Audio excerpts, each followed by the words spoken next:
The Dateable podcast is an insider's look into modern dating that the Huffington Post calls one of the top 10 podcasts about love and sex. On each episode, we'll talk to real daters about everything from sex parties to sex droughts, date fails to diaper fetishes, and first moves to first loves. I'm your host, Yue Xu, former dating coach turned dating sociologist. You'll also hear from my co-host and producer, Julie Krafchick, as we explore this crazy dateable world. Hey everyone, welcome to another episode of Dateable, a show all about modern dating where we investigate the whys of why people do and think the way they do and why you do the things you do when it comes to modern dating.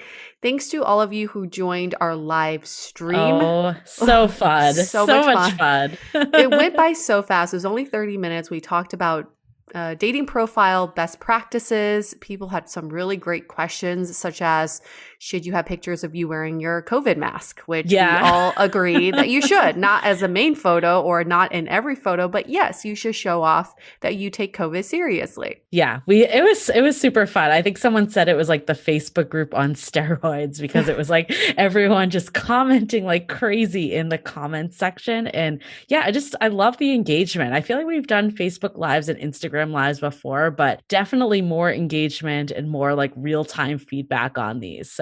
And we learned a thing or two. I think we learned that what women complain most about on dating apps are almost exact same things as what the men were complaining about, you know, what people put in their bio.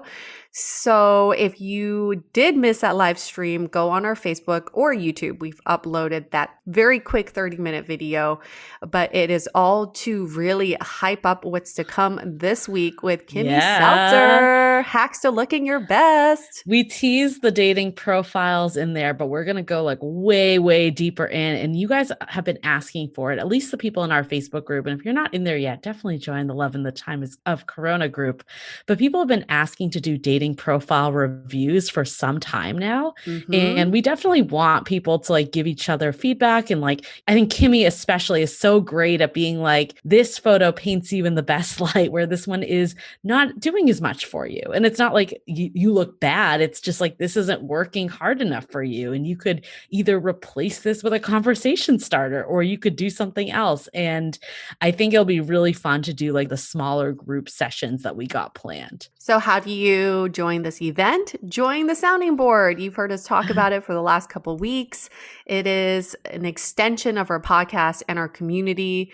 You can join at dateablepodcast.com/sounding board to read more about the different tiers that we offer, such as we give you a monthly guided audio exercise, as well as one-on-one coffee chats with Julie and I, and also live events. So definitely read through the offerings because there are 3 different tiers. For that middle tier, people who sign up for live events plus all the other things, Kimmy Seltzer would be the next event coming up. Yeah, and I think another shout out too is like, even if you're in a relationship, our group is very much mixed. So while we are going to have dating apps be something that we look at, we're also going to be looking at just like how you show up in real life. You know, like a lot of us have been wearing sweats for a bit. Maybe date nights haven't been as hot as they used to be. So I think like, I know when I did my consult with Kimmy, like putting on a dress real clothes for the first time, I was like, oh my God, this feels so foreign. So I think there'll be something for everyone, and we'll make sure to like cater the breakout sessions based on where you're at and what you're the most interested in. Yes, nobody gets left out. No one gets left behind. And then the other piece too is we've heard some people say like, hey, I'm not necessarily able to come on Thursdays. Like, I don't know if this is something I should join. And I think what we want to say is, first of all, you can always get the videos if you can't make it. So totally get that sometimes life comes up and there's other things. I know this is the best thing out there right now, but we get it. Other stuff can happen. And I think people have been really loving though the audio series that Yue was just mentioning. Like, we keep hearing such great feedback of like how these like prompts and questions are really making people like dig deeper and understand things that they might not have really like brought to the surface. And like, we always say this, like the key to the best dating life and love life is the inner work. And we're really here to help you. We're here to be your Sherpas along the guide for love. Speaking of Sherpas, I've been so cold recently. I don't know why Sherpas remind me of this. I'm just you look pansy. like a Sherpa a little. Do I? You know, I kind of feel like one. I'm wearing a beanie right now. I've got a full sweater on. I was wearing socks earlier. I was about to put on some gloves. It's like 50 degrees, but I'm such a freaking baby now. Yeah, well, I'm headed. The reason why we're actually recording a little early this week. We usually do Sundays, but we're doing Friday because I'm actually leaving and heading back to the East Coast to Boston for a bit to visit family and stay with them for a little. And so it's going to get a lot colder for me. This is like nothing.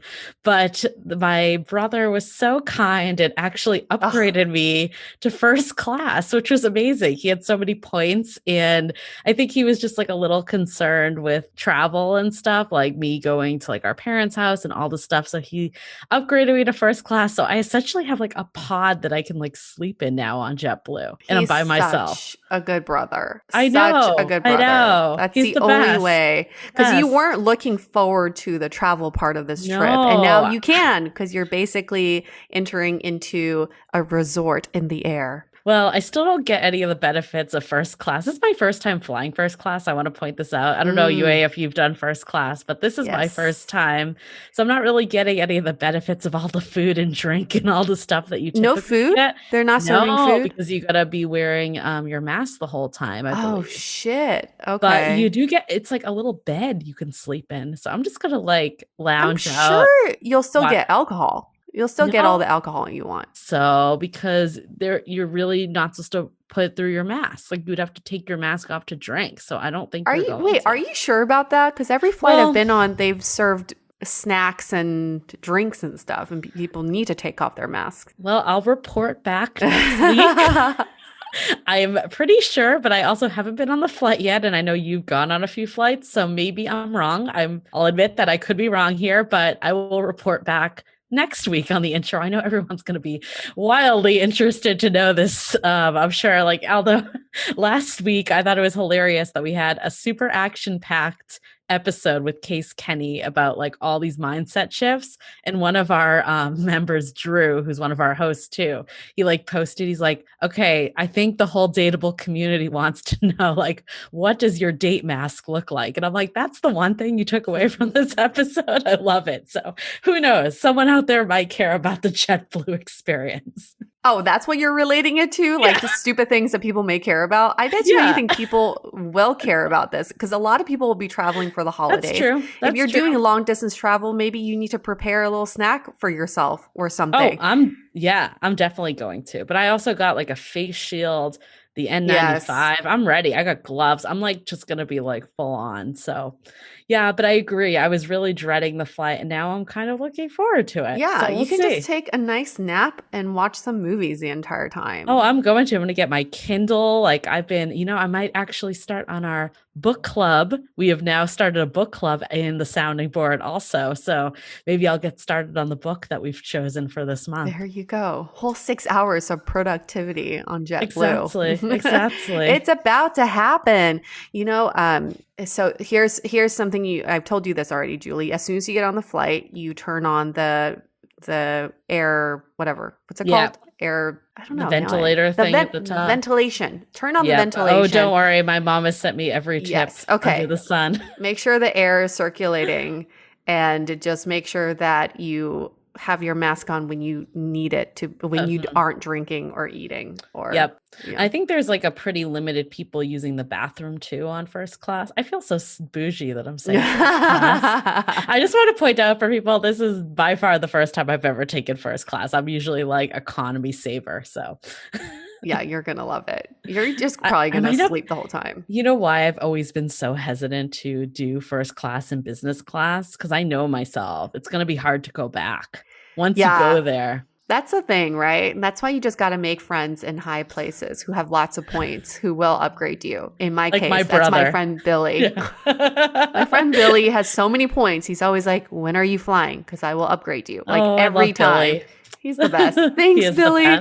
Well, he doesn't have any points for this year anymore. So damn it, for next year, I won't be upgrading myself.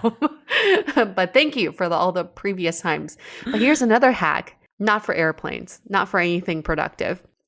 You can't see me very well right now because I because it's all blurred and like light. I'm losing light. But there's a new function on Zoom where you can put makeup on yourself. I'm wearing virtual lipstick right now. Shut up. Yes. I had nothing on today. Did you wear that on the live stream or was that real? No, that was real. And then today I was like, getting ready for this recording.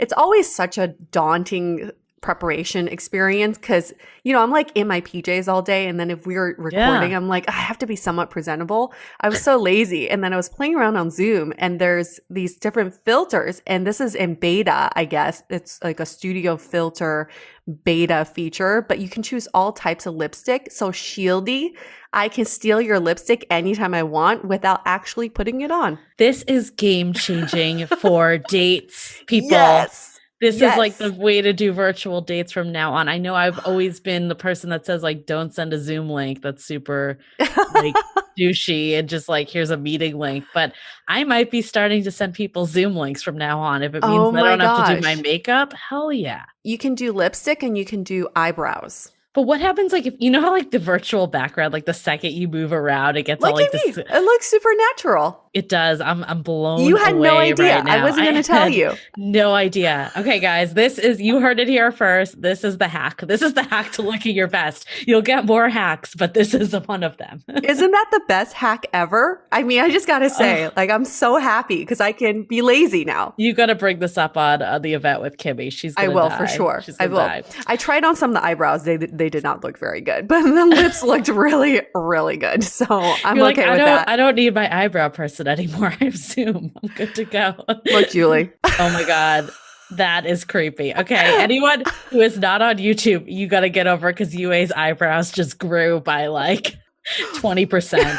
It's just, I don't know if the eyebrows are ever going to be a thing, but I know UA, you're not going on virtual dates right now because you're in a relationship, but I would strongly suggest not having that look.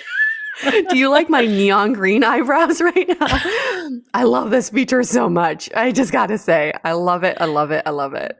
So, so good. Okay. So I think my learnings here is that, you can be lazier. You can be lazier. There's a good way to present yourself. And then there is a wrong way to present yourself. And that is the lime green neon eyebrows. However, if it floats your boat, go for it. I don't want to say the wrong way. I don't want to say the wrong way. Yeah. You just got to you. Yeah. Spice things up a little bit. My goodness. That actually could be because you know how like you need to like, you can't oversell yourself, right? Like, so I'm thinking like when you first go on a video date, you show up with the green eyebrows and then you're like, just kidding. And then everyone's like, oh, you look so attractive. It's a good line. It's a good tip.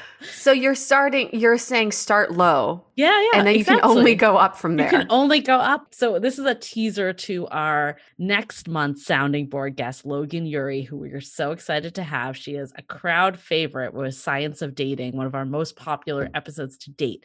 And she said something that stuck out for me. It's the last impression you leave, right? Is how people remember you. So if you start low, but then you move high, they're going to remember the high and they're going to remember like the jump of feeling like this is all psychology, people.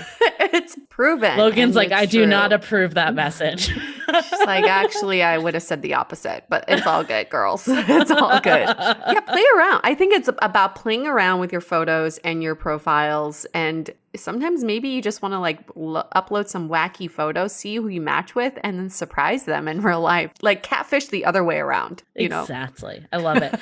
So we brought back the Would You Rather. Should we share this week's question? So the question is, I love superpowers. I love any questions with superpowers. So in a relationship or in dating, would you rather have the superpower of you being able to read other people's mind, so your partner's mind, or have the person you're dating be able to read your mind? What was your answer to this, Julie? I was going to say the first one. I'd rather read their mind, but that could be super dangerous. I don't know if I want to know what my partner was thinking all the time, but I also wouldn't want them to read my mind. Can I answer none? None of the above? No, it's a would you rather. Okay. I guess if I had to pick, I guess I would prefer to read their mind, but No, I think I'm going to prefer them to read my mind because, okay, this is why I'm going to go with this answer. Okay. I've thought this through. I'm kind of a sensitive person, and I think sometimes I interpret things in ways that they're not always meant to be.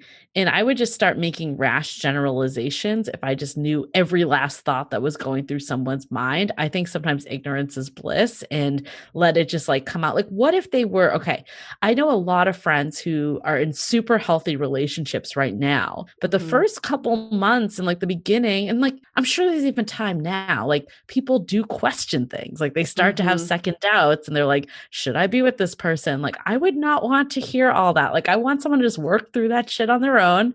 And if it comes out the other side, they really don't want to be with me, then I'll address it then. But if they come through and they're like, nope, this is the person for me, I don't need to know that they even had that doubt.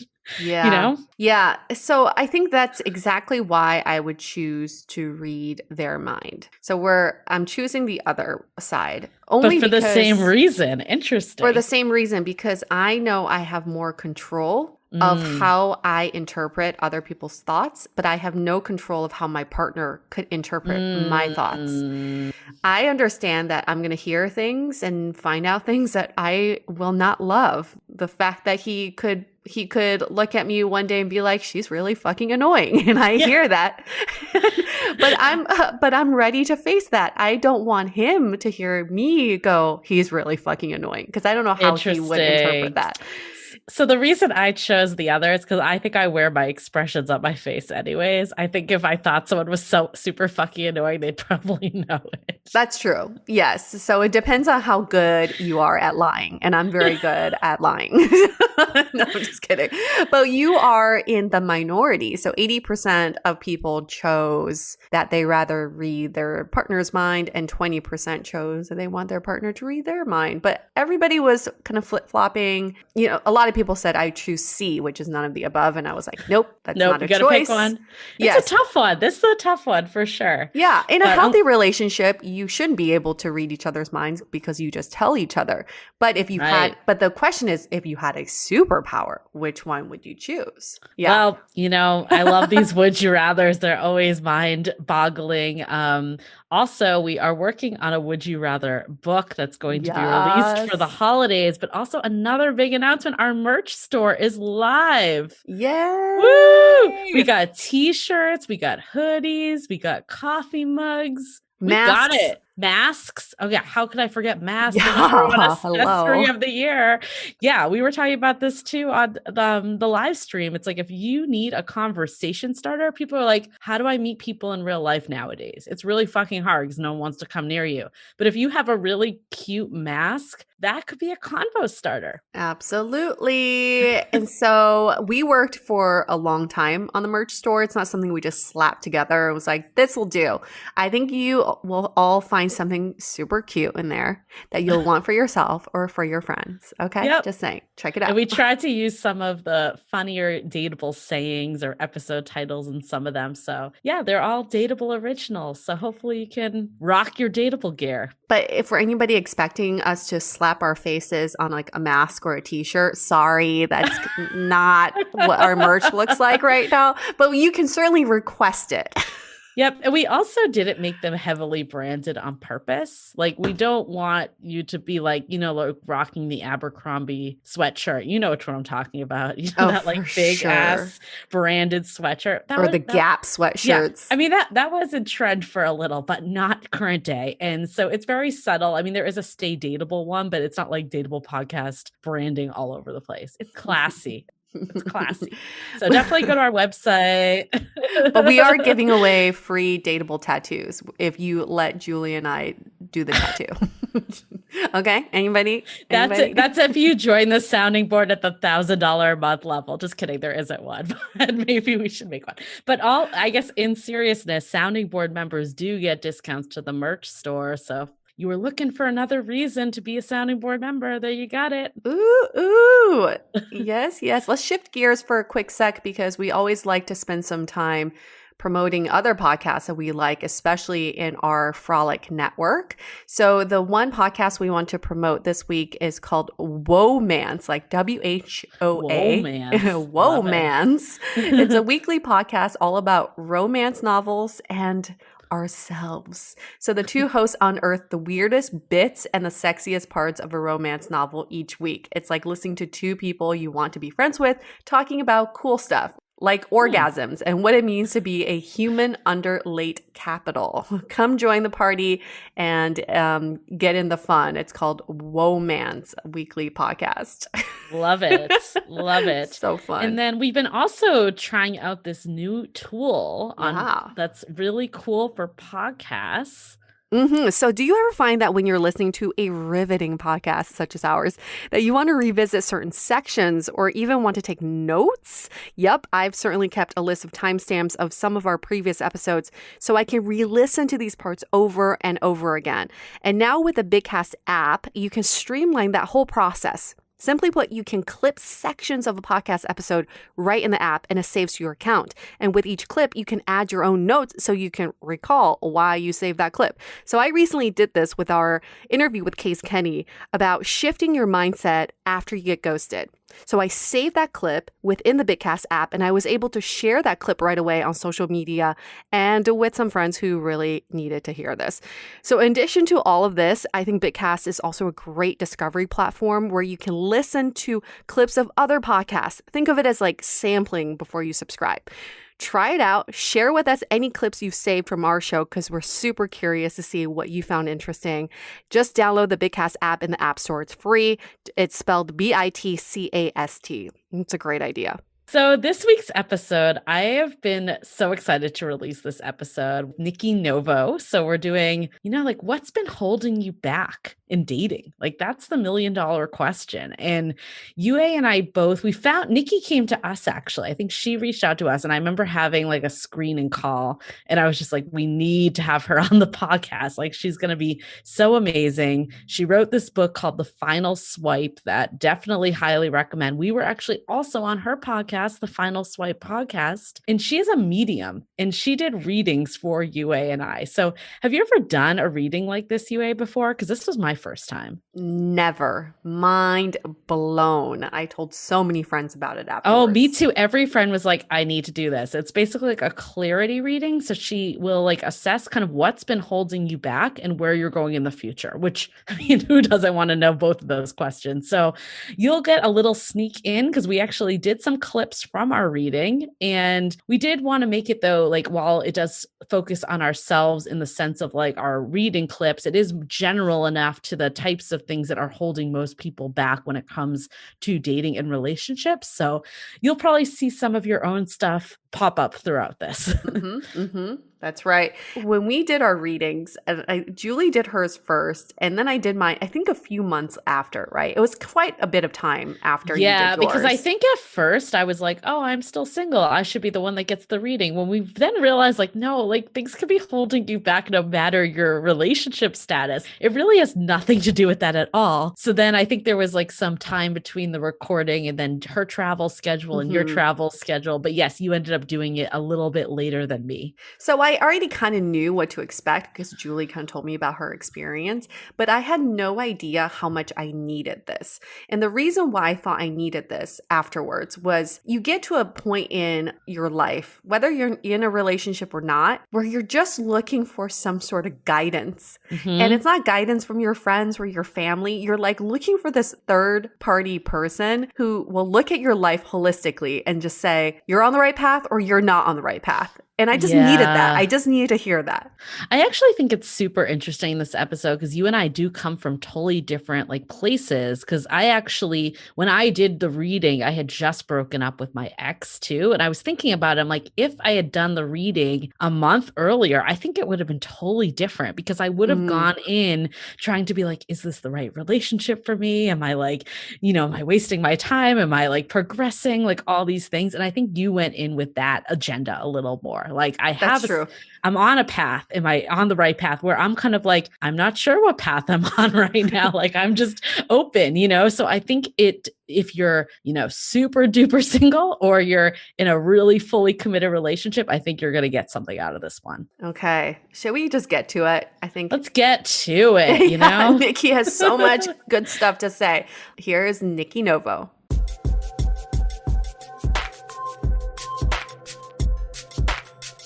feeling a little bit stuck is the name of the game of this episode. I think we can all relate to this feeling of, I don't know, whether it's like your personal life or your professional life, just feeling something is stopping me, blocking me, preventing me from moving forward. Even people who have life figured out probably feel stuck at some point in their lives, right? So our guest for today is the woman to help us get unstuck. Her name is Nikki Novo. She's 38 years old. She lives in Miami. She's been there on and off for 30 years, originally from New Jersey after her parents left Cuba, and she's married. Now, she's an intuitive dating guide who teaches people how to date intuitively and find their energetic blocks. And she's also the author of The Final Swipe: Heal Your Heart, Find Your Person, and End the Dating Search for Good.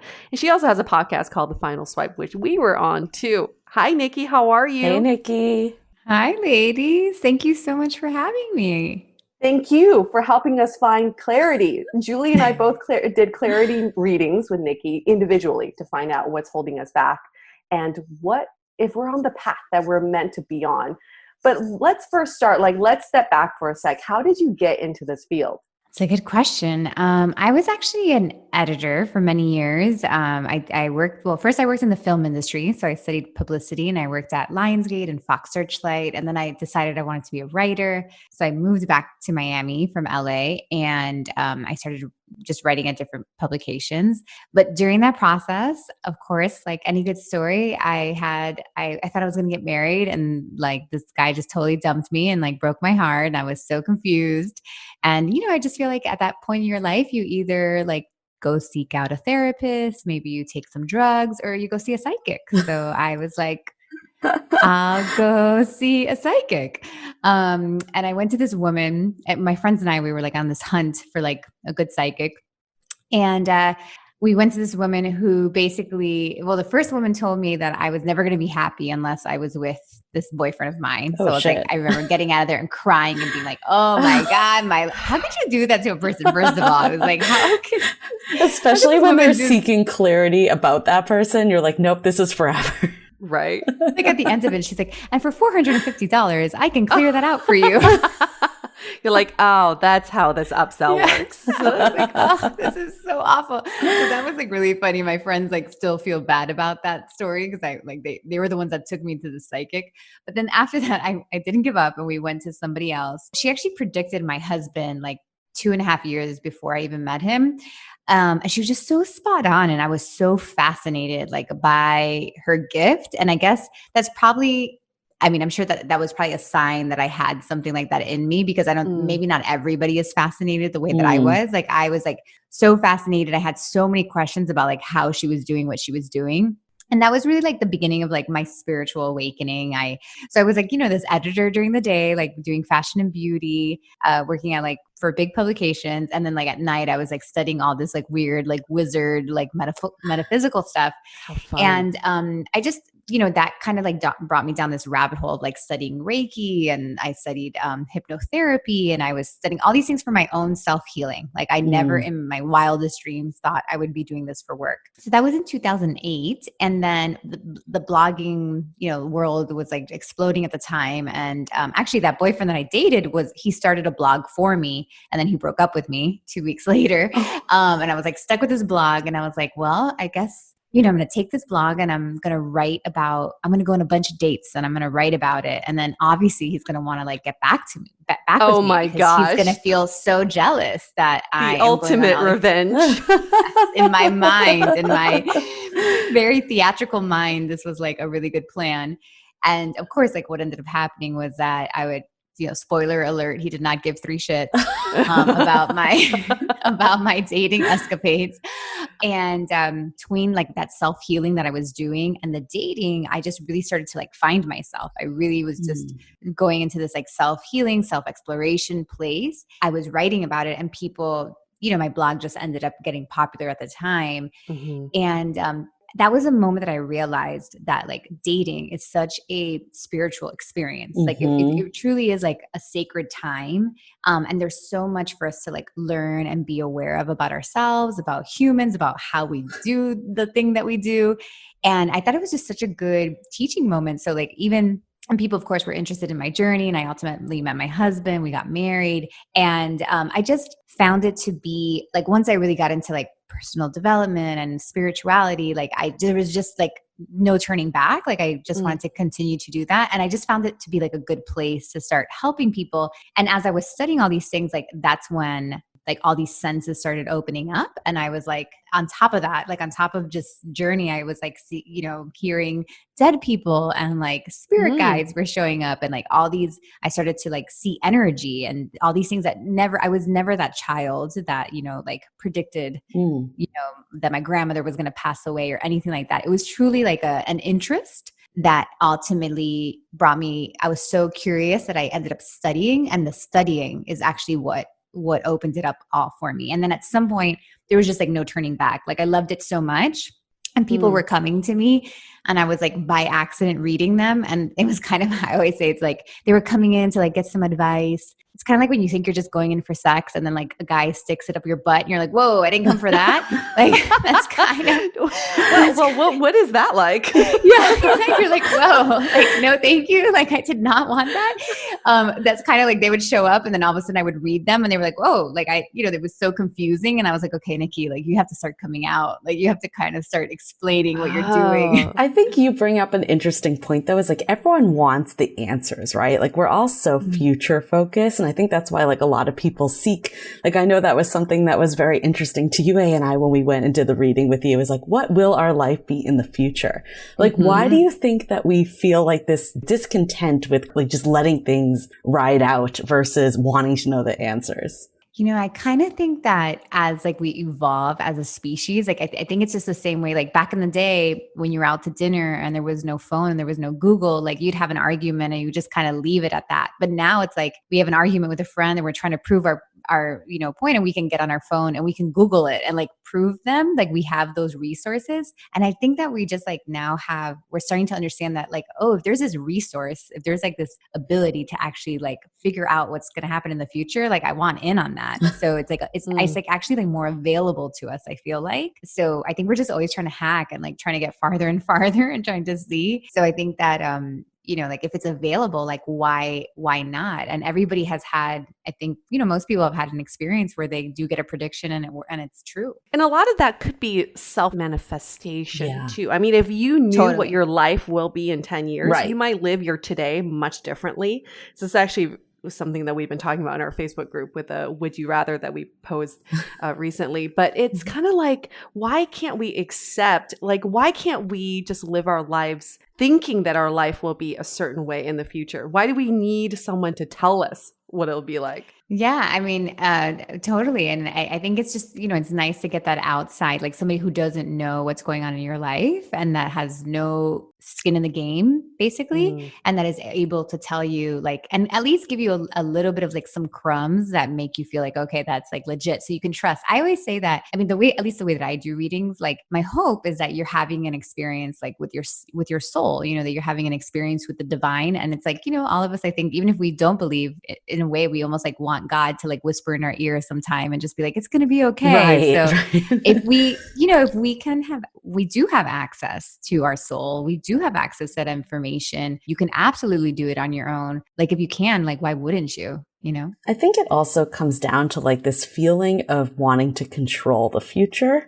And I feel like a lot of us feel like love is the one area of our lives that we just can't control. Like work, we can control all this stuff, but you feel differently. You feel like you can manifest love. Can you tell us a little more about that? Yeah, definitely. I just had a client and we were talking a little bit about that. Okay. So definitely, yes. I mean, we're all afraid of the unknown, which is why during this time that we're filming, like 2020 has been so hard because there is so much unknown. And that truly is at the end of the day what makes us nervous, because we exist in a world where we think we have control over things, but we don't really have control as we are learning. So I think that, once we realize how human we are, it makes us a little nervous. But when it comes for dating, so a few things, which gets a little tricky, but some people that really want to go down the rabbit hole, their first question is like, well, what if I am doing all this dating stuff and it's actually not in the cards for me, right? Like what, and so if I truly believe in like fate and destiny, what if it's not in my fate and my destiny, right? Like if it's almost like if I believe in readings, I also kind of have to believe in fate and destiny. It's like you can't really, not believe in one. So that's usually like a question. And it's true. There are some people who are like destined to not be in relationship. What I have found in working with so many people and in doing the readings is that when people have like a very strong desire for something, it ends up like being in their path. Like, and even something that we do that we keep hitting our head up against the wall and we're like, oh my gosh, I'm insane. Why do I keep doing this thing? And it's because it's actually like in their path. Because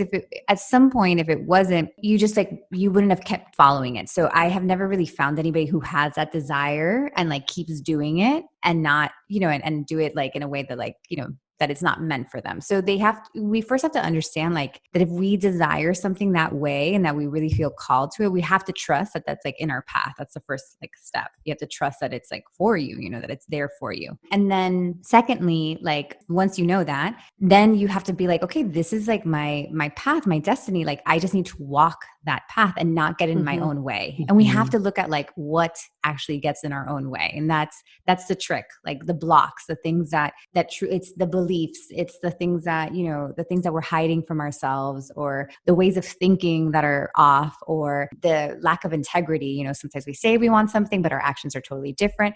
So that's where you get to like have a little bit more control. When you start to like self-hack yourself and you actually go deep, then you move all that stuff around out of the way. And like, then the path is easy to walk. So like it's not so much that I'm manifesting it, it's I'm living into my path. Right.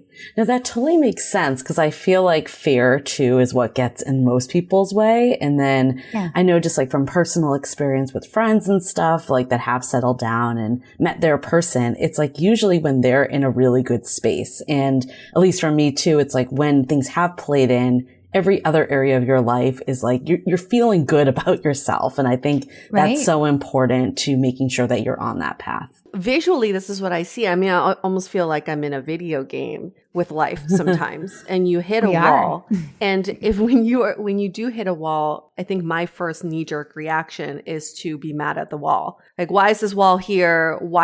How did I get stuck here? Can I go around the wall? Is there another route? And then I just kind of simmer there. And I think that's what being stuck for me means, is being stuck in front of a wall, not seeing what's beyond it. But what you're saying is really brings so much freedom to the way we can approach life, which is beyond the wall, there's more for you. You just have to be patient at knocking down this wall. And that's, I mean, like visually, I find that really helpful to think about too. And that's the fear part too. Totally. We can't lead with fear, because if you lead with fear, you get stuck at the wall. You said it so well in your book. I love it. Like that we lead with fear instead of leading with love when it comes to dating and relationships.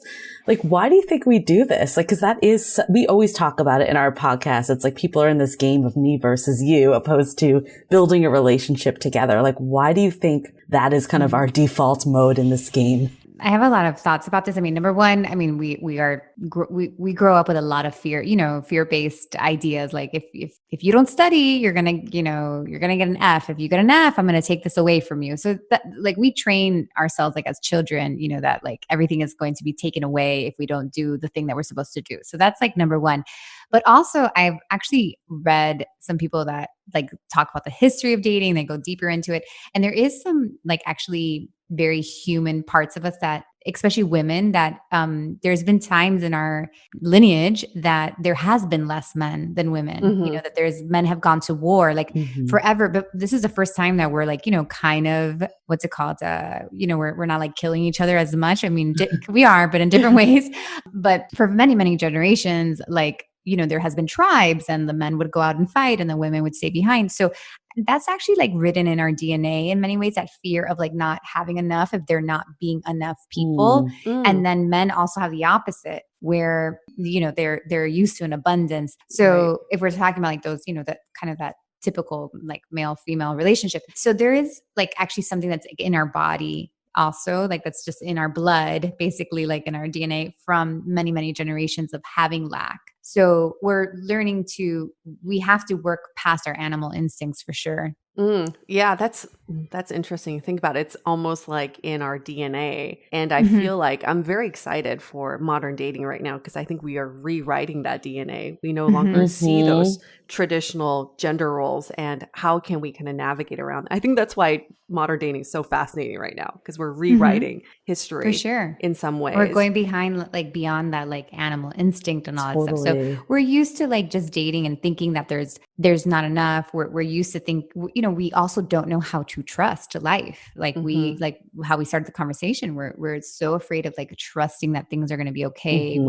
We just really live in this idea that like we control everything, like, which we don't. And that distrust actually causes all this self-sabotaging. Like we literally I see people like acting different when they date because they think they're going to like lose a person. And that is so unattractive. You are not sexy. You are not sexy. None of us are sexy when we like are, what are the words that we use? Like clingy and like all those things. And it's because we're afraid of losing something. We think that there's or a play lack games. of something. Yeah, it's all coming from fear at the end of the day.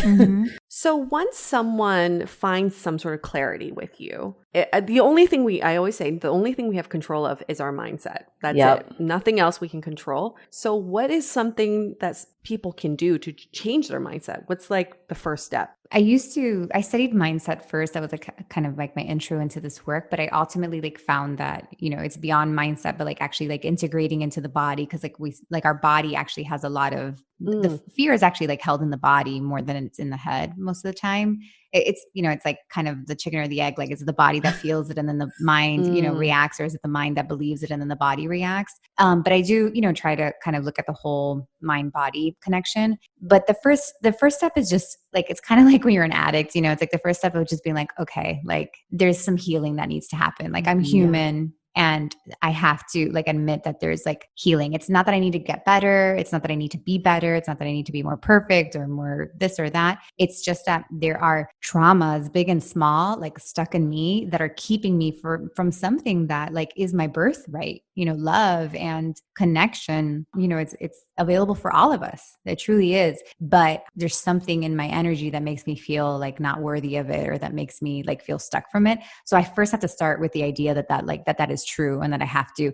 And I really do feel that like once we agree to that, there's so many different ways to like heal these things. Like some of it is like you read a good mindset book and like it clicks. Sometimes it's the girl that goes to yoga and like has this awakening. Some people do ayahuasca or psychedelics and they have some sort of, so there's so many different paths to healing. But one thing that we do know about the universe is that like you put something out and you're going to receive feedback. So like if I put out this idea that like I need some solutions for my healing, you're going to start to attract things that like are right for you, because what's right for my healing may be very different for yours. But it's this idea that we live in this world where there's so many, resources, and there's so many people that are experts in these things. Like we just need to say like, I need help.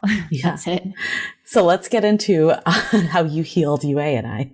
So yes, I do feel healed. How do you guys feel? Totally healed. But yeah, we did readings that we'll go into for anyone here that's interested in what Nikki predicted for UA and I, and then also what was holding us back. I think we really want to talk about that because a lot of the stuff that you found for the two of us was different, but I think a lot of our listeners can relate to these because they're very common throughout. But before we go into our own scenarios, can you tell us a little more about just like your whole practice and what you do and more of the methodology? Yeah, and how that works. So when you talk about blocks, what you're referring to is their energy blocks. So I studied Reiki, which is like, it's healing like it's working through the chakra centers. But when I studied it, what happened to me was that I started like seeing energy, and I started to read energy. You're supposed to like use your hands and kind of sense. But what happened is that like I started to close my eyes and I could see people's energy. And I, for some reason, like I can't even explain how I do it, but I can read it. And actually I teach people how to read energy, so that I have a program where I teach people so anybody can learn how to do it. Is it colors that you see, Nikki? Yeah, I see colors. I see shadows, and it's in like it's in your third eye. Like close my eyes, and then I can. And you guys know, like I don't see people on the phone. Right. I'm just talking to you on the phone, and I like see your energy comes forward to me, and then I close my eyes and I can see like it's the most strangest like thing ever, but I can see the chakras, like the different colors, and I'll see small or they're big or there's a shadow or something. And based off of that, I receive like I can read them, like if they were a book. And when I read them, that's where I find the blocks, because the centers are our energy centers. They're like, it's how our energy flows. And if our energy is not like flowing in the way that like our life is supposed to be moving, the chakras will be blocked. So the chakras almost like talk to me and they're like, this is what's like not working. So that's how I pull that information. So for anyone that's like a 101, can you kind of explain what a chakra is? And then some of these colors, I'm very curious what the colors are. Yeah. So chakras, so we have a lot of chakras on our body, but if you've ever been to like a yoga class, or maybe you've done like, just any sort of holistic medicine, you've probably seen like the little like figure of somebody meditating, and there's these colors like down, not the spine, but like down that center of us. Those are chakras.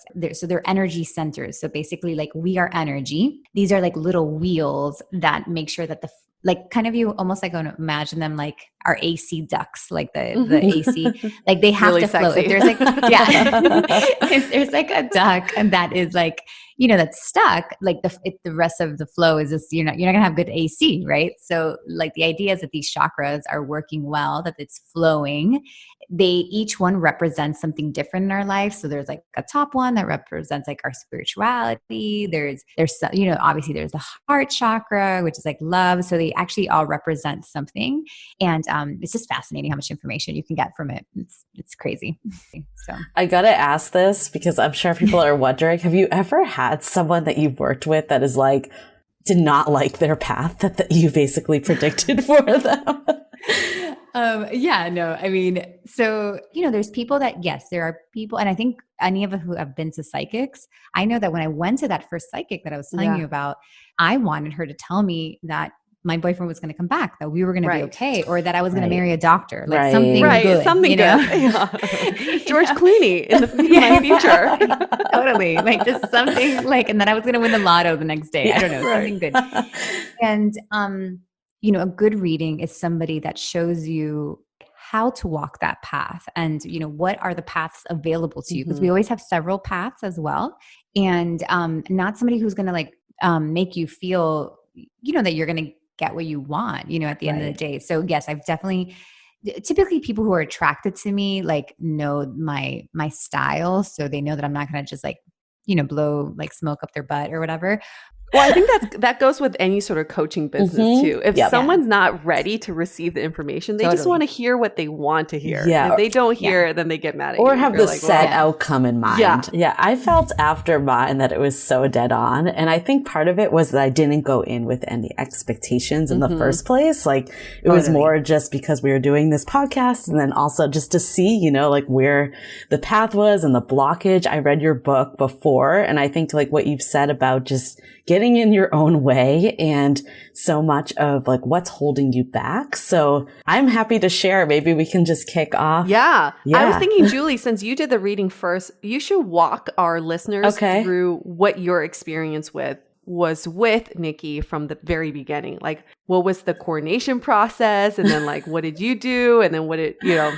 I'm sure people are very curious. I mean, we went on basically what Nikki alluded to is that we went on Uber conference line.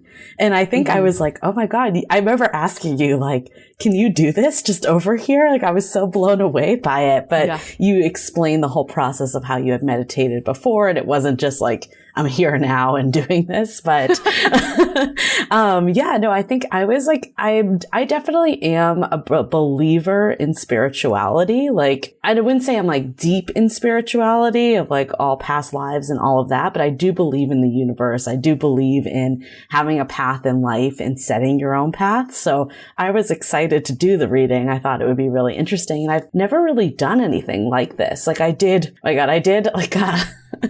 I feel like it was so bad. It was in Tahoe. Like we found this, like a psychic next to like a gelato shop, and like all my friends were like one of them went in and she's like, this was mind blowing. So we like all started to go in, and then at the end we're like, what is happening right now? And like $150 right, later. Exactly. We're like, this wasn't really necessarily like a reputable place. We just like stumbled next to it because we wanted ice cream. So So fun But though. this was, I mean, honestly, I enjoyed it. And I think like what came out too for that one was sometimes we can interpret things the way that we want to interpret. Like, I mean, that one was also very short. I feel like that was like 10 minutes or 15 minutes. Like with you, it was like, I think we were talking for like an hour and 15. Like it was a pretty long session. And I think like when we started off, we talked about just what was holding me back. I think that was like a big piece of it. And I think that's what a lot of people want to know if they're not in the spot. Like,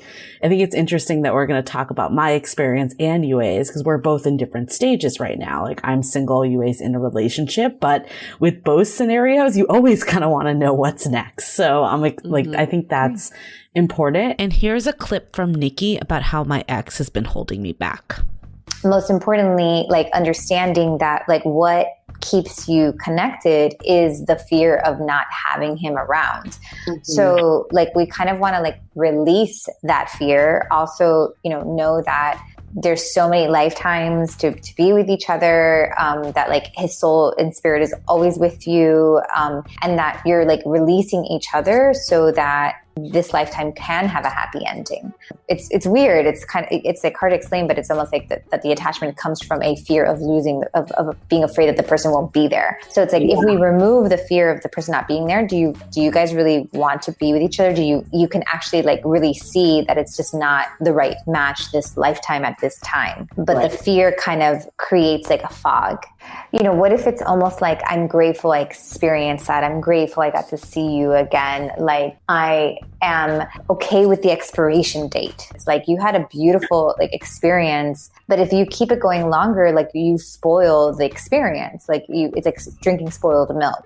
He has a different path too. I don't know. I kind of feel like he's not even supposed to be in relationship, is my sense. Or to the level of commitment that is in your path. He's always going to be in your life, which is not weird for you to like have a new relationship. He doesn't keep you from other relationships by any means. It's more just like, it's not so much that he is like, oh my gosh, holding this piece in your heart and doesn't allow you to date. Like that's not what it is. It's more the temptation. It's really that fear, like the temptation to try to work on it again is what keeps what's the worst part. So it's not so much that he's in your life. Cause some people, like I'll see that relationship is kind of like pulling the other person's energy. And like, that's what's, it's holding like a piece in your, you don't have that. Yours is more just like, it's more of it's the brain, like trying to complete the task basically. But I think even just honestly, like having it in your head that like, this is not my person and I am finding my person, that just that knowing, and even just like that conversation, like we are not each other's people, and he doesn't, it's not that he doesn't have a person. It's just that he's just not going to do a traditional commitment by any means. And if he is committed, it'll be like much older. I'm not super concerned about like you guys being in each other's life. It's more just like kind of maybe setting a few boundaries and really like your mind, like working on the mindset about what you think this relationship is will alleviate some of like the impulse, basically. Like, I think a lot of people are held back by, like that gold standard, that person that saw them in a certain way that didn't work out with.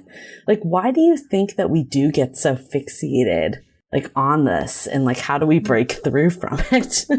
Well, you're not going to like my answer, but I'll explain my answer. But so if I remember correctly, Julie, you guys were soulmates. Like you guys had a soulmate relationship. I think we talked about that. I don't expect everybody to believe in past lives, but if you're interested, there's lots of material on it. But there's just some people that we connect to that we're like, I know this person, I've done this before. I've seen this. There's just, why is it that I can have more depth with this person than I might have had depth with like my boyfriend who I was dating for 5 years. Like I had that relationship. I remember I had this like long-term boyfriend for like 6 years and got over him in like 6 minutes when we broke up, and then had like a boyfriend of 1 year that took me 6 years to get over, right? Things like that. And, a lot of that comes, truly, and I know that's maybe not the best answer, but it does come from these like soulmate connections, which just to clarify, the two of you can be soulmates, right? Like you could have been, you know, brother, sisters in a past life, or mother, daughter in a past life. So it's not just romantic. It's just basically souls that we have lived other lifetimes with. So not to think that like, if you lost a soulmate, you're not going to find another soulmate. That's the real definition of a soulmate, is a soul that I have lived with before.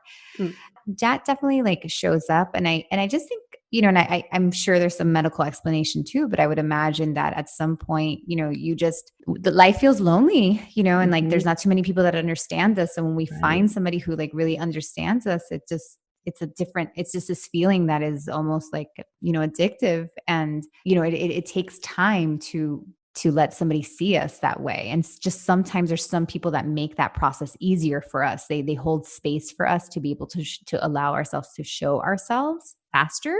And then we connect. If we could bottle up that formula, like it would be a different scenario, but there truly are just people that make space for us to be ourselves. Right. And there's something about the way they love and the way that they, but that doesn't always mean that they're meant to be our romantic partner, you know, and that's what's hard. And I think that's exactly what has happened in my situation, is that I've had other boyfriends in the past outside of him, but no one that I felt like saw me the way that he did. And I think you said that too, is like what's holding me back is like really allowing people to see me. And for whatever reason, he made it easy, and it just kind of, you know, worked that way. And I do think like for years, like, even, I mean, like after the year that we broke up, like I was like in therapy, like I was not dating really, like it was like very difficult. And I mean, I'm glad long term that I did it, because I think it's made me the person I am today. But I think for a while I still had in my head that like he was it. Like it was just like I needed to wait till he figured stuff out, and like wait till like he got his own stuff in order. Like it was just like the way that my mind went. And I think something you said that was interesting, because when we finally broke up after this time, we both kind of made this pact of like, we're not going to talk again. Like, I don't even know if I told you this, UA, but he like asked for your number, because he was like, so I could like potentially like still stay connected in some way. But like we kind of had, and I was like, I don't think that's the best idea, but no. But anyways, like, I think like we had this like very much like, this is it, because we've been doing this like back and forth for so long. And you actually said something super interesting to me there on our reading, that you actually saw him in my life. And it wasn't like I needed to be so black and white with it. I just needed to change the way I thought about it, that he wasn't the person for me. And if I was able to do that and disconnect from it, then it could be someone I still had in my life. And I actually think by even talking to you, like I have talked to him since, and I've made that mental change in that shift. And it really has gone a long way, because I think that really is so much of it. I got to say, amazing. That's huge, because when Julie told me that, I think we often think about getting readings as something like you get a definitive reading of some sort. Like this person's not going to be in your life, or this person is going to be the it person. But the way you did this reading with Julie, it was basically like, listen, he's going to be in your life because that's out of your control. But how you perceive him and treat him and see him is in your control. And that, I thought that was mind blowing, like really helpful to hear that. Yeah, that's beautiful. First of all, that you were open to that and that you were able to receive this shift. So congratulations to you. But so a few things. When we meet somebody that we feel seen and that we know, and you know, it's like, oh, I know you, we've done this before, you know, there's this connection. When we feel that, usually what registers in our head that like, oh, this is it. This is like love. This is, you know, my person. This is who I'm supposed to be with. So of course the brain then creates like a future, you know, it has like this whole future vision with this person. And it's very hard to break. Even when you break up, like the brain still has that path. So at some point, like the brain has to like break it down and have something else to go to, because if it breaks down that path, and there's nowhere else to go, like it can cause a lot of trauma. So I think in that moment, you were able just to be like, oh, I can break this path of us being together. Like I don't need that future path anymore. I can break that down. And I can actually, now there's this other path that was like written for you, you know, not written for you, but it was like an outline. Right. And that's what made your brain also, you know, be able to see that. The other, like we also see that in, you know, a few things. When we meet a soulmate, doesn't mean we're supposed to be with them forever. So it's something important for us to know. And then also we call that energetic chords. So you guys had like an energetic dependency on each other, and we had to like release that energetic dependency so that you can both grow. Because a lot of the times what you were explaining, you were like, well, I had that situation. It's like my ex-boyfriend, he just needs to get his stuff together and we'll be back. Right. But the truth is, like, the only way to really, really do that is you have to break the cord first. And you have to think like you, oh, okay, we're not supposed to be together, or we don't have a future. And then that creates space for that person to actually grow up or grow into what they're supposed to be. And if there's any chance of us getting back together, we first have to break the cord. Yes. So that these things are not sucking off of each other and that they learn to grow on their own, and then leave it up to fate or whatever to see but if we're kind of still in that place, it's just impossible. Yeah. And I think too, it's like, if you think that, this is what I dealt with for like, I even want to say like a couple years, because he was like in and out of my life. It's like I was dating other people, but like there's this mindset that he's still there. And as long as someone's occupying that mindset, it's really hard to like move forward. And the one time that I was actually able to move forward was when I really made that like cord cut.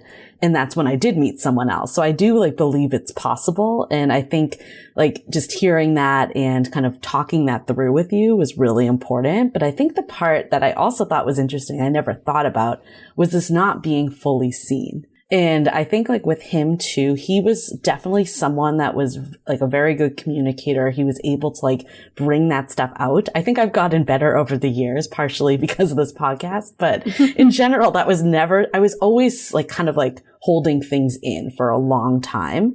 So I thought that was like a really interesting point. And I think a lot of us do struggle with that. Even if we're like, we're out and about doing all this stuff, it's like really being seen for who you are. Sometimes there's a lot of like fear with that, because that's when like rejection really stings. Totally. And we first have to look at like, that was the purpose of that relationship, like what a gift that he gave you, and that's the purpose of soulmate connections. We come together and we're like, hey, we're going to do this work together. You're going to struggle with this thing, but I'm going to come in and I'm going to propel you forward. So first of all, that's like, why he came there. And it's a cracking open of the heart. We think like our heart's breaking apart, but there was actually like such a cracking open for you in that relationship, which made you open for the person that actually was going to, be there with you long-term or reciprocate, or, it just gives you that it launches you into what truly is like for you. So, there's just meaning in all these relationships. It's beautiful. And I think like the next part I'll get to is hearing that you're like, you're going to meet your person this birth year. And I'm like, oh yeah, hallelujah. So let's hear a clip from that. And also because your purpose has a lot to do with like experiencing and observing and exploring, like you have that tendency to watch something happen, like watch people fall in love for like a long time before you jump in. Even knowing that like, understanding that you're right on time, that you're not behind, you're perfectly on time considering how much watching time you needed. It's important to know that there's like nothing wrong with your process, or where you're at, or your age or anything like that. It has a lot to do with like the fact that you watch like humans interact and then you like do the thing. Your soul's a little bit more of like a younger soul, like not a super old, heavy baggage stuff. So, which is, nice. It's like refreshing. And your soul came this lifetime, like it wanted to explore Earth. Like it basically wanted to experience all the things. So we're going to see you experience all the things like work and, partnership and children, if that's like something you want to do. Like there's a lot of like experimenting. Let me see what gets you, because you're so close. Like I really do feel that you're gonna find your person this birthday year, like this 37. There's these last little tweaks like of really showing up as your full self, like what we just talked about. That is gonna make you like a perfect fit for your right fit. You're gonna attract from a better place also. So there's nothing. I don't want you to feel like you're hitting like your head against the wall, because that's kind of where your mindset is going. But it's just, it's timing. It has a lot to do with like the divine timing of your path. There's a possibility to get to a place where you feel exhausted within like the next few months, but to make sure that doesn't happen, it's more about coming to peace with your path, like just being like, I am on time. you didn't hold on to your ex-boyfriend for too long. Like you're not damaging your path by any means. But once you let go of that, like, you know, it's kind of like when you let go of like an addiction, you know, there's a withdrawal period, and that withdrawal period like makes us think all sorts of crazy things. So my sense is that like as you start to really cement like this is not right for me, you are like kind of at risk to fall into these thoughts. And I just want to have the conversation so that when you see that come up, that what you're going to do to combat that is to remind yourself that you are like on path and that everything has been working out, you know, that you've done a good job. You're basically just there. Even letting go of this relationship is a big, in a different way, because I know you've done it before, but this is like in a very different way. And this is the end and the beginning. So this is the end of something and a new beginning of a new phase. But it's interesting because I think it has mentally shifted the way I'm approaching dating and love right now. And we actually had another past guest that wasn't as spiritual, but she was more all about positivity. Amy Spencer, Meeting Your Half Orange. She wrote that book and we had her on. And she had this whole thing, like, if you think that you're going to meet this person, like, you know it. It's not even like you think it. It's for sure going to happen. You would live every day just a little happier and not with as much worry and not with as much fear. You would do the things you want to be doing, not necessarily like going to singles mixers that because you feel like that desperation that you need to find that person. So I think that has like really helped shift my mindset. And you also warned me that I could end up becoming jaded because I've been doing this for a while. I feel like I know what I'm looking for. Like, why aren't they showing up type of thing? And you also told me that I might go through a period where I'm like dating a lot, but I'm quickly realizing it's not a fit. And I've actually seen that happen recently, that I've been going on like a lot of, these like video calls, which is actually the perfect time for this. Seriously. Just to like skip through people, but I don't mean it like in a disposable way, but you know what I mean. And I think like it's helped me stay positive. This isn't just like, oh, another person that didn't work out. This is just part of the course. Like, this is what I need to go through to get to where I need to be. 100%. We have to have these like contractions and these expansions in order to like, fully get to like whoever we are. So, I asked the universe for a boyfriend or a girlfriend and they haven't come, but then they plant this in front of you. And it's like, well, that's actually like one of the things that cracks you open to be an energetic match for like what is for you. So it's hard. And I know there's a bunch of woo-woo conversation, but I mean, what you're doing is perfection and what you're explaining is perfection. And you said it too. I remember you were like, you can go back with your ex, but that's going to delay your path, because you were like I see this happening for you in this birth year, but if you're not on that path, then I can't control that. Right. Like, and he actually asked to like meet up. And I was like, this isn't like, I'm like, basically like, I think I've realized that I could like keep in touch with him like through text, like every so often, but meeting up, talking on the phone extensively, like those are all like getting me off path. Delays. So it was helpful to see that distinction. And then also to keep like the eye on the prize, kind of like, this is going to take me off path. Mm-hmm. Yeah. You're like, I got this train to catch and I don't want to be late for it. So thanks. But here's UA's number. I was like, she probably won't appreciate that. So I mean, now that we've talked about me with dating, let's go into UA's with being in a relationship right now. Well, I think just being our call, Nikki, just the initial 2 minutes already just put shockwaves through my body because, I was like, UA, are you there? Are you there?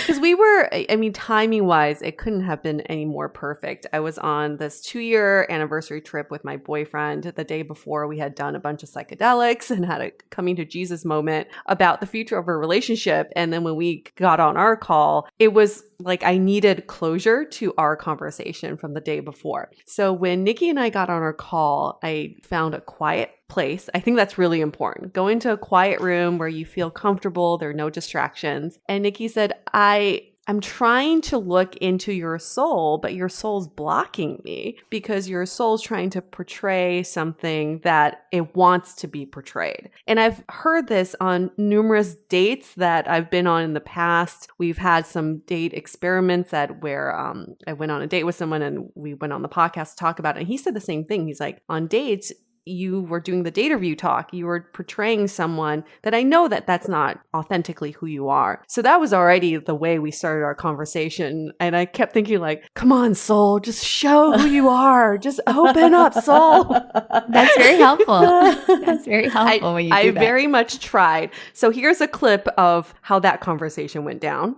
In order to like pull this information, it's basically like it's a meditation that I do. Like I go into this place, close my eyes, and I start to where I start to like see things. And it looks like a library. It's called the Akashic Records, and this is where we like pull information of the soul.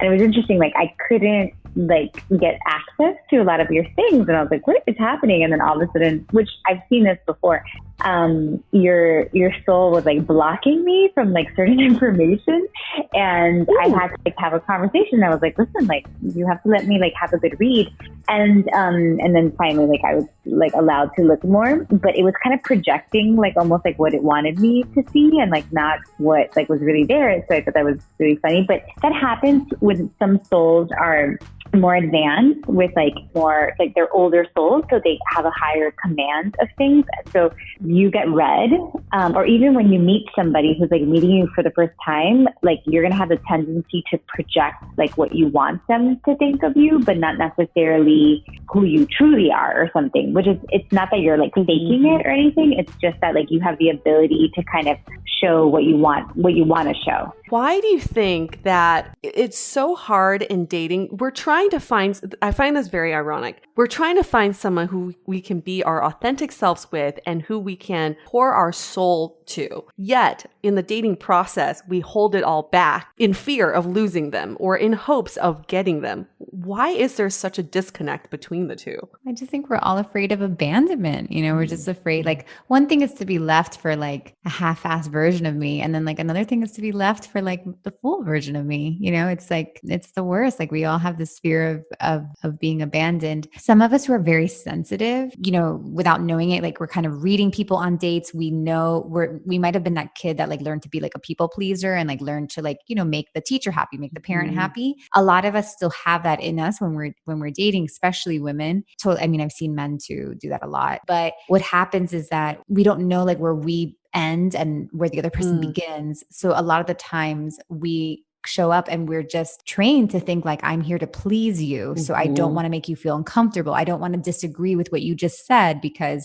I don't want you to, you know, and it really comes from a good place. It's like, I don't want to hurt your feelings. I don't want you to feel that way. So I show up, I'm basically just bouncing off of you and I'm giving you a version of me that is going to be the least amount of an inconvenience to you. That's how I show up. Like, I don't want to inconvenience your feelings. I don't want to inconvenience you. So I'm going to show up in that way. And so, you know, a lot of times we do it without even knowing because we're just sensitive to the other person. I think what was so fascinating to me about this is that like this still happens. Like you guys are 2.5 years or 2 years into a relationship. This isn't like something that just like magically switches off when you're in a relationship. If anything, sometimes the stakes can even be higher because the fear of abandonment is higher or like really showing someone your full self. So it's one of those things that just doesn't ever end until you take control of it. So I've been with my husband for 10 years now. We have 3 children. And I go to this doctor every Monday to do like trauma release, just to basically like move like emotions out of my body. And I was having this struggle with wanting to tell my husband like about something that was really bothering me. And it was showing up in the session. And like at the core of me, I was afraid of losing him, which is bizarre. Like I would not tell my husband of 10 years, we have 3 children. I mean, afraid of telling him this one thing because I'm afraid that he's going to leave me. Like, and that is in my subconscious. Like that's in, like, I was not consciously aware of that. And so I'm sabotaging myself. I'm blaming, I'm angry. I'm doing all these things to not, you know, have that conversation with him because the little girl inside of me thinks he is going to leave me, like that I'm going to lose him. And then I act according to, you know, the little girl that thinks she's going to be, you know, so it's like really interesting how that happens to us. I think for me, what drives a lot of my resentment is trying to figure out what's next. And I think that's always been my detriment in relationships is once I enter into one, I'm like, all right, what's next? What are we doing tomorrow? What are we doing in 5 years? What does our 10-year plan look like? And it gives me so much anxiety. And I really appreciate that you shed so much light into where my anxiety came from and how to alleviate that. Because I think we're like 2 years in a relationship, he's 40, I'm 39. I just felt like it's time, right? We need to get married. I think this is the logical next step. And even though in my heart of heart, I don't feel like marriage is the end all be all, for some reason, it's still that looming pressure. It's like, I just get married. And the added layer to this is that he is divorced. So in my head, I'm thinking if we don't get married, it means that I am inferior to his ex-wife because he chose to get married to her and to commit to her. So there were a lot of emotional issues. And I think what you uncovered for me, Nikki, was one, I'm very out of touch with my emotions. I think kind of on this universal level, but deep down, like, what does my heart really want? And you said something to me that saying to me really was, he loves you very, very much. I mean, he really loves you. And I had to step back and think, wow, all his actions prove that. And he says that, like, why is that not enough? But I think what you said here, I will play this clip now, is what ultimately changed my mindset about our relationship. Even if you decide to have family and have children and all that, it's going to be just so different than the way you were raised. And you get to like redefine that, like you get to totally rewrite it, and it's like logically that, but it's almost like you're waiting for like the permission to rewrite. But the way you ground and the way that you like partner up and the way that like you truly like will be supported as like you redefine it. Cohen loves you very much. And if anything, I would say like his heart is like more open to you than like you're almost like more protective when it comes to like that relationship. Like he, even though he's been hurt and all that kind of stuff, like he really loves you, and I don't know if you feel that, but he like has like, he truly like does want to satisfy you, in a way. His purpose in your life and like really like what the souls are trying to do here is his soul is trying to make you go deeper and make you make choices for yourself, and not because like what is expected of you. So when the fact that like he's kind of pushing on this marriage thing, it's really to help you like go outside the box. It could be annoying, but it's also like there for you, basically. It doesn't mean that you have to agree to that, but there's something a little, not, I guess because of the divorce or something, there's something a little like non-traditional about him sometimes because of what he went through. Yeah. But it's not too non-traditional, it's not too out there or anything like that. It's like definitely more of a living on my own terms type of thing and questioning some norms.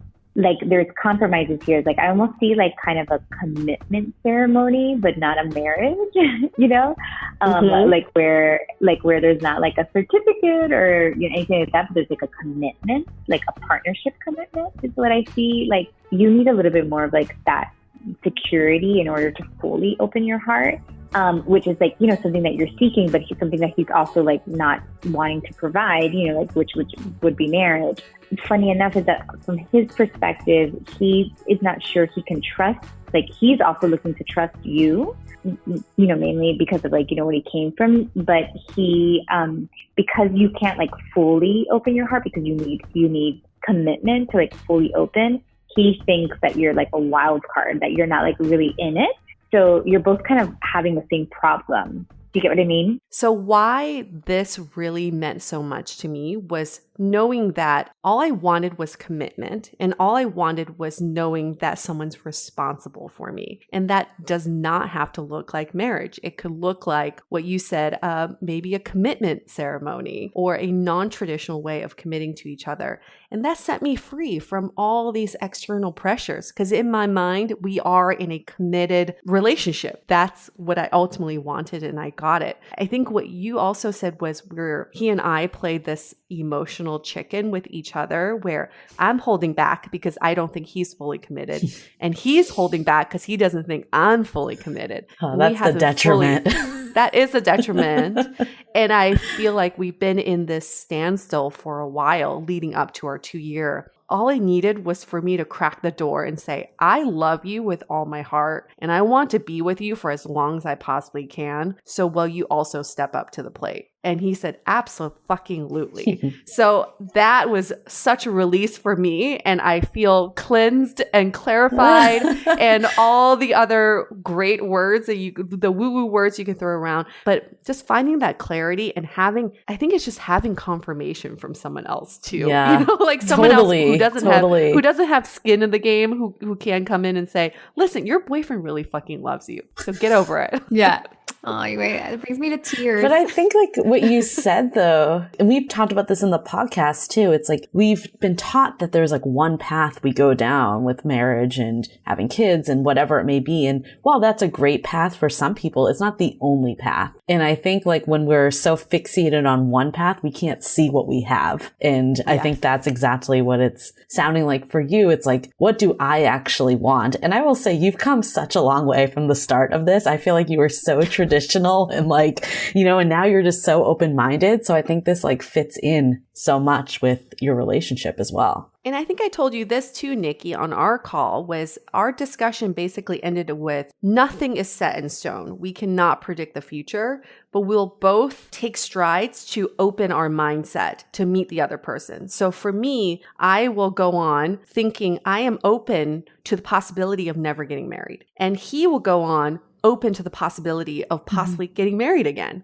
And that's how we can meet each other halfway. I think it's really done wonders for our relationship because I think it just emotionally opened ourselves up to each other. Beautiful. And I mean, it kind of reminds me of something that is in the book, The Final Swipe. We tend to date or be in relationships with these like outside goals in mind, whether it's marriage or, that the guy needs to look like this or the woman needs to be like this. And the truth is that those desires that are these like, I don't know, tangible or external desires, the reason we want them is because of some sort of feeling. So the reason you wanted marriage is because you are actually looking for a certain feeling. You were looking for a certain security, a certain commitment, all those kind of things.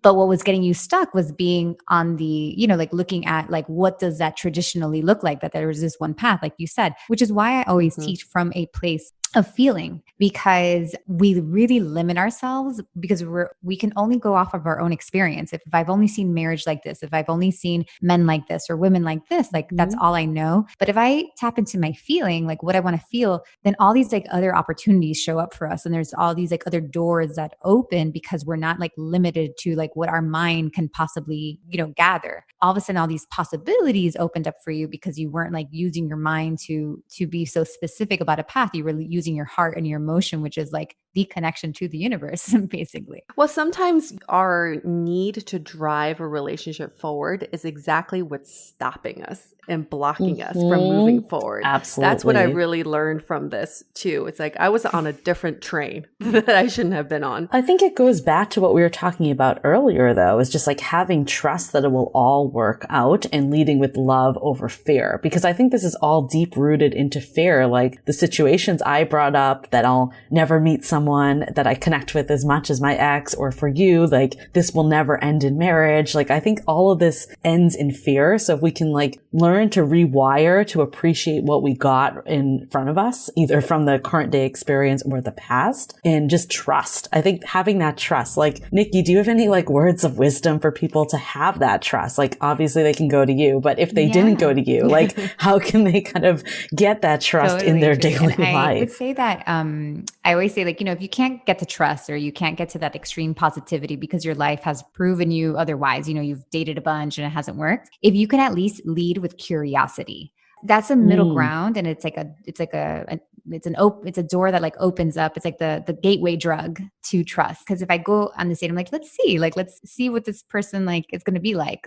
Instead of having this very fixed mindset about what this date's going to look like, what my life is going to look like. So what if I was going to end up with somebody, right? Like instead of, you don't have to be like, I'm absolutely going to end up with somebody, because that may feel very untrue to you. You may be like, my life has shown me otherwise. I can't get behind that. So, but what if you would say, what if, right? What if there was this curiosity that led you? And that really then that coupled with gratitude is what brings you into that place of trust. Love that. And what if, I love trusting in your path and your your life. But what if you do a reading with someone where their fears could be actualized? Maybe you do see that they end up alone or that they are facing death sooner than later. How do you guide them through that? Yeah. So we basically we face the fear of, why is it so scary to be alone? Why is that such a bad thing? Like, why is it such a bad thing to die? Right. Like those are the kind of things that we would have to work through. Like why, and that we can make it less dramatic, right? It could be like, I have a feeling I'm not going to be able to pay my rent and I'm going to have to get out of this apartment. And it's like, well, why is that such a bad thing? So what if you can't live in that apartment and you have to go live here, or you have to live with your parents or something? Like, what if there's something there for you? Like not being afraid, like life is taking you down certain paths for a reason. Why do we decide that those things are bad? Where's the book that says that this is bad and this is good? I think that is a great segue into takeaways, because I think that's one that's been standing out for me, is that life isn't always the way we think it's going to unfold. And I think once you can release that, like I think we both kind of brought up perfect examples. Like you said something to me too of, like I'm 37 years old, like I still haven't met that person yet, but trust in my timing. Like this is when it's supposed to unfold. And if I was to look at my life when I was like, growing up, I probably would have thought I'd be married and having kids by now, but that's not the way it worked out. And there's nothing wrong with that. And then like for you, Yue, it's like, if things don't result in marriage, maybe that's okay. Like if you end up having the same feelings of commitment that you're really seeking. So I think just being open, and I love this idea of the leading with curiosity. And, also I think the other takeaway I have is it's still like, I know it's about body too, but does come back to mindset also, because if you think about things in the positive, like I could look at the string of dates recently, like, oh, Nikki told me that I'm going to meet this person, but they're not working out,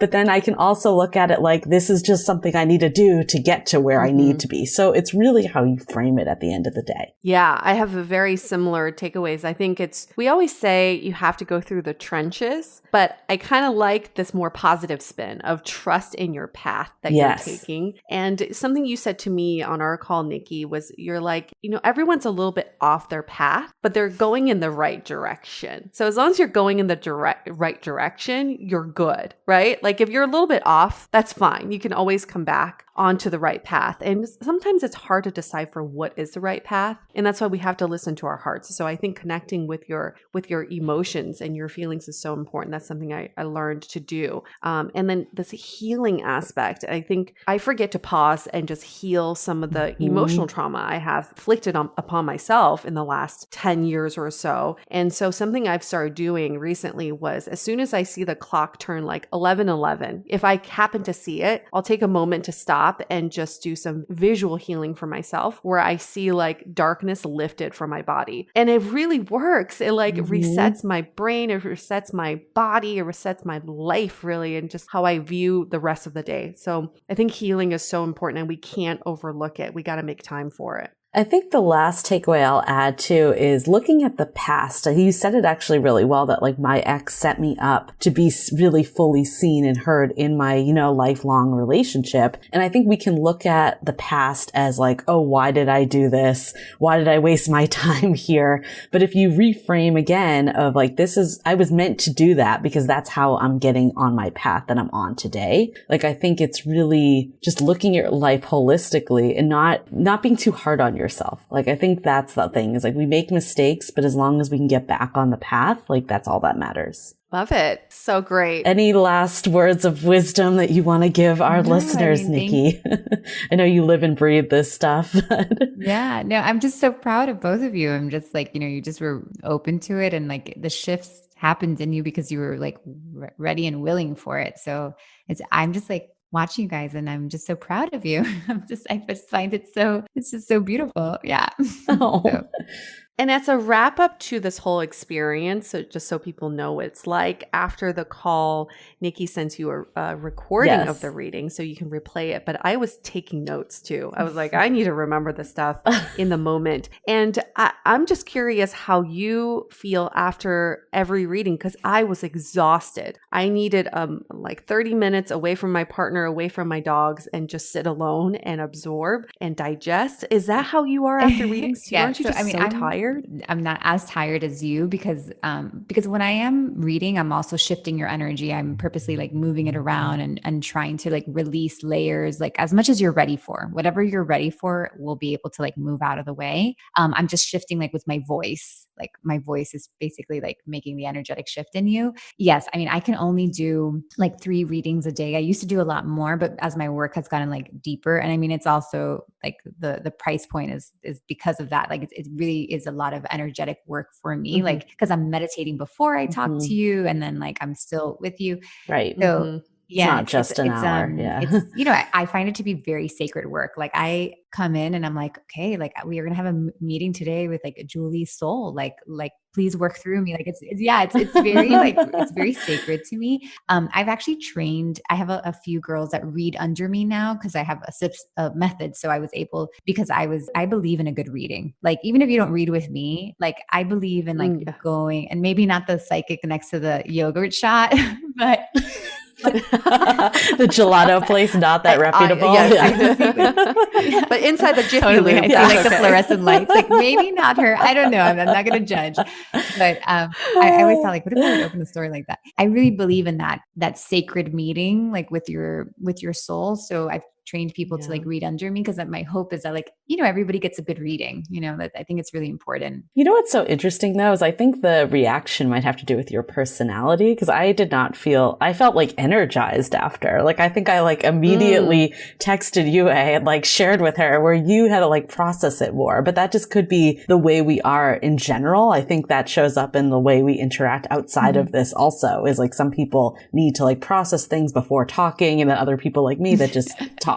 So I think there's... Well, also it's like, what are you looking for going into the reading? I was looking to be exhausted after. I was looking to get information and to process it. So I think it just depends. Yeah, I had no expectation going in. Yue was more like the alligator that was like wrapped up tight and like she wants to wrestle with you. And like I had to, we were like wrestling the whole session. And then at the end, I was like, I won. Like,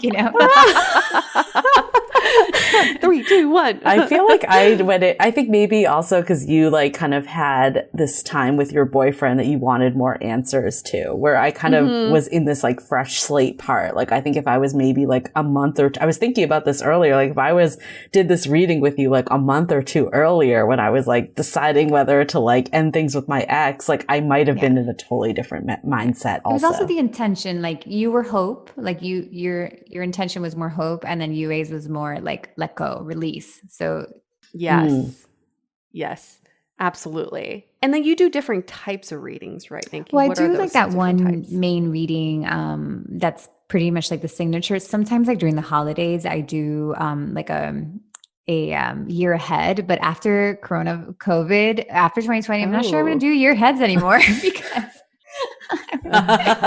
too much can change. I don't know how predictive. I don't love like the super, super predictive. We used to do that. I mean, I do healings also, but I also teach people like how to read on them. Like if anybody is interested in like nerdy about this stuff, I actually teach people how to read themselves. I've told so many people about the readings and they're all like, how do I sign up? So can you let us know like how people can find you, and also about your podcast and book too?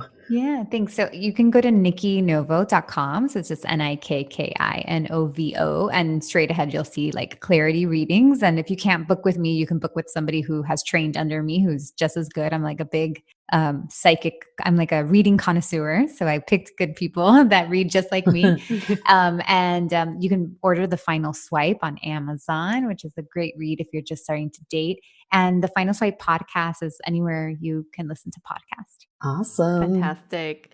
Thank you so much, Nikki. I'm about to book another reading with you. I know, seriously. I'm like, I need more clarity. Especially in 2020. Yeah. Everyone's like, I need more. Show us. Awesome. Thank you again, Nikki. And for anybody who would like to be a guest on the Dateable Podcast, we love to book you. So just head on over to dateablepodcast.com. And if you loved this episode, which I know you did, please give us a good rating in Apple Apple Podcasts. 5 stars. Is that too much to ask? No, right? Because that enables us to bring on fabulous guests like Nikki, who know that we're legit and that we're not just like a little, like 2 girls stuck in a room, like talking to each other. Awesome. We're going to wrap this up. Stay dateable. The Dateable Podcast is part of the Frolic Podcast Network. Find more podcasts you'll love at frolic.media/podcasts. Want to continue the conversation? First, follow us on Instagram, Facebook, and Twitter with the handle @DateablePodcast. Tag us in any post with the hashtag StayDateable, and trust us, we look at all of those posts. Then head over to our website, dateablepodcast.com. There you'll find all the episodes as well as articles, videos, and our coaching service with vetted industry experts. You can also find our premium Why series where we dissect, analyze, and offer solutions to some of the most common dating conundrums. We're also downloadable for free on Spotify, Apple Podcasts, Google Play, Overcast, Stitcher Radio, and other podcast platforms. Your feedback is valuable to us, so don't forget to leave us a review. And most importantly, remember to stay dateable.